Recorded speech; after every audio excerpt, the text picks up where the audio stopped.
Day 5 at AirVenture 2010 from Oshkosh, Wisconsin. Another edition of Don's Den, this time from the north end of the airport here at Oshkosh, where all the warbirds are nestled in and all the campgrounds for the warbirds are right here. These are vintage airplanes from World War II. Actually, some who really saw a lot of combat. And these guys who have restored these airplanes really have done a great job. So if you're coming up to Oshkosh, make sure that you spend a lot of time in the warbirds area. And you know, the warbirds are even more significant this year because we're honoring all the veterans of wars past at Oshkosh 2010. Well, it's the largest aviation event in the world. It's the busiest control tower in the world, and it's 41,000 campers who come here. Boy, what a place for us to be with the American Air Campers Association. They've got tents here in the North 40. They've got tents at the Warbird. They've got tents in the vintage area, all up at the south end of the field where you'll see all of the Stinsons and Cessnas and Air Coups and all the vintage planes up to about 1965 up there. So it's a real event. We've got great weather for today. We've got a nice breeze coming out of the south, and it's just a wonderful day for you to visit us right here at Oshkosh. Talking to Captain Kelly Gross here, who has a famous airplane in the back that he flew in combat. My goodness, how many years ago was that? Well, it's been about 65 years since I saw it, so Yeah. that makes it 1945 if I hadn't seen it. This airplane, the Mustang, was sort of the winner of the war, wasn't it? We thought so. We thought it was the very best. Yeah. Our group was the first one to fly it. We were the Pioneer Mustang group, and because of that and we had very good training before we came overseas, we had great esprit de corps and a great feeling about our abilities.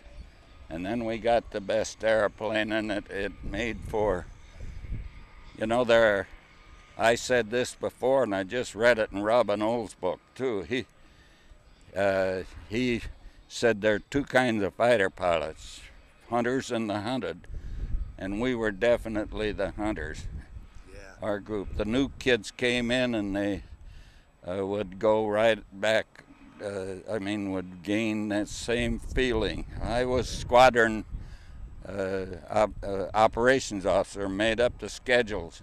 Oh. And I had guys hanging on my back saying, "Come on, put me down there. He flew yesterday," and nobody backed out. How many missions did you fly?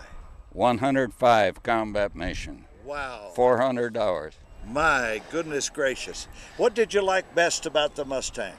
What did I like best about it? Yeah. It was the best flyer. It was the best shooter. It was the best everything. Well, it was almost up to jet speeds. How fast did you fly this airplane? How far? How fast? Oh, I never looked down. I shot a jet down. I had to go pretty fast to do that, but I was at 12,000. He was at 2, and I go straight down till I thought I'd beat Yeager through the sound barrier, but I didn't get credit for it. I sure appreciate talking to you. I appreciate all your service for this country, and thank God we got men like you. As we said, there are all types and varieties of warbirds here at Oshkosh at AirVenture 2010. Back in World War II, when there was a shortage of metal and aluminum, especially aluminum, they were looking for a trainer to be a trainer for bombers. And so Cessna Aircraft came up with the bamboo bomber. The airplane behind me is made entirely of wood. It's called the Cessna Model 50. And they trained everyone who, from that time forward, to be bombers, to fly those bombers in World War II. The B-17s, B-24s were all trained in this bamboo bomber. And there are quite a few examples of it right here at Oshkosh. This particular one behind me, I think, dates back to about 1939, 1940.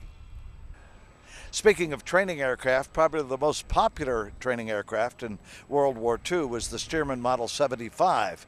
Also, the Ryan PT-22. Now, the difference between these two airplanes is the Stearman was a bi-wing airplane and the PT-22 was a low-wing airplane. But they both still were trainers for fighters going into World War II. Throughout history and throughout all the wars, this was a typical setup. This was one of the campgrounds all over the world where men and women came and sacrificed their time and even their lives for our country and for our liberty and freedom. And you know, today we fly our private airplanes all over the country. We camp out in luxury, and it's all because of those men and women who sacrificed so much for us and all of our freedom here in this country. This is Don's Den coming to you from Oshkosh, Wisconsin, AirVenture 2010. We've got 2 days left, so come on up and see us soon.